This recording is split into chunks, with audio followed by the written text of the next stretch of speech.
Hello বন্ধুরা, ঘড়িতে বেজে গেছে 5:47। একটা নতুন দিনের শুরু হলো।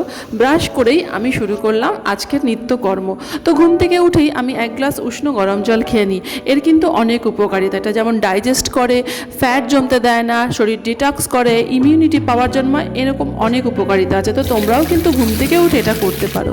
তারপরে কি করলাম, রান্নায় মনোযোগ দিলাম। কালো জিরে, কাঁচা শুকনো লঙ্কা ফোড়ন দিয়ে চিচিঙ্গা ভেজে নিলাম। আজকে আমার রান্নার মেনুতে দেখো কি কি রয়েছে। তো নুন হলুদ দিয়ে ভালো করে চিচিঙ্গাটা ভেজে আমি আজকে শুরুতেই করে নিলাম এই পদটা। তারপরে দেখো ফ্রিজে কালকের যা যা রান্না ছিল সেগুলো সব বের করলাম। এখানে রয়েছে আটা মাখা, রয়েছে কালকের তৈরি করা ডাল, আর গতকাল কেটে রেখেছিলাম পটল আলু। তো সেই পটল আলুর তরকারি, গরমকালে হচ্ছে পটল মানে নিত্য নৈমিত্তিক দিনের রান্না আর কি। পটলের দোরমা, দই পটল, আলু পটলের তরকারি, পটল ভাজা, গরমকালটা মনে হয় পটল দিয়েই তৈরি। এদিকে চিচিঙ্গাতে চিনি দিতে গিয়ে দেখি চিনিই নেই। তো এরপরে কি করলাম, একটু চিনি ঢেলে দিলাম কৌটোতে। তো দেখো মেয়েদের জীবনে কিন্তু এরকমই, ঘুম থেকে উঠেই মানে দুর্গার মতো 10 হাতে 10 দিকে 10 রকম কাজ করতে হচ্ছে একসাথে। কারণ আমার অফিস থেকে আমাকে আবার বেরোতে হয়, তাই এগুলো যত তাড়াতাড়ি করব তত আমি সময় মতো ট্রেন ধরতে পারবো। কিন্তু অধিকাংশ দিনই আমি ট্রেন কিন্তু ধরতে পারি না সময় মতো, ইভেন আমি উল্টো দিক থেকে ট্রেনে উঠি। তারপর দেখো কি করছি, পটল আলুর জন্য আলুটা ভেজে নিলাম। আর কি করছি, জিরে ফোড়ন দিয়ে খুব সিম্পলভাবে গরমকালের এই তরকারিটা করে নিচ্ছি। কারণ দেখো গরমকালে কিন্তু যত তুমি সিম্পল খাবে ততই ভালো থাকবে। তো এর মধ্যে জিরে ফোড়ন দিয়ে আমি করে নিচ্ছি আজকের তরকারিটা। তো জিরে ফোড়নটা কিন্তু আমি ভেজে নিয়ে একটু তুলে রাখলাম। তুলে এরপর আমি মিক্সিতে লঙ্কা, একটু আদা বেটে নিয়ে, জিরেটাও বেটে নিয়ে তরকারির শেষের দিকে আমি এই মশলাটা দিই সাধারণত।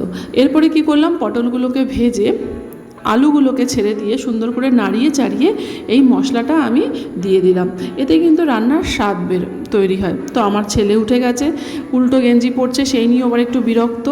যাই হোক, ওদিকে ওকে দেখে নিলাম, এদিকে আবার দেখছি রান্নায় একটু উষ্ণ গরম জল দিয়ে দিলাম, অল্প অল্প করে জল দিয়ে কষিয়ে কষিয়ে তৈরি করে ফেললাম পটল আলুর তরকারি। আর রয়েছে পদে রুটি, যে রুটিটা আমি টিফিনে নিয়ে যাই রোজ।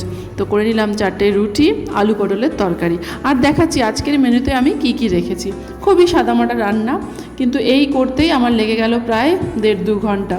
আর এইটুকুনি সময়ের মধ্যে এই কাজ সেরে আমাকে আবার বেরোতে হবে। এদিকে করে দিচ্ছি দেখো ডিম আলুর তরকারি। তো ডিম আলুর তরকারি এমন আর কি ব্যাপার, সুন্দর করে ডিমগুলোকে লাল লাল করে ভেজে নিলাম, আলুও ভেজে নিলাম, তারপরে একটু পেঁয়াজ রসুন আদা বেটে তৈরি করে নিলাম ডিম কষাটা। তো বন্ধুরা আজকে আমার তাহলে দেখো মেনুতে কি কি আছে, চিচিঙ্গা ভাজা, ডিম আলু কষা, টক ডাল। যে সকল মহিলারা চাকরি বাকরি করে তাদের মনে হয় লাইফটা আরও বেশি চ্যালেঞ্জিং, আরও টাফ। কারণ তাদের ঘরও সামলাতে হচ্ছে, বাইরেটাও সামলাতে হচ্ছে। তো এই দুইয়ে সামলে তারা পুরো নাজেহাল।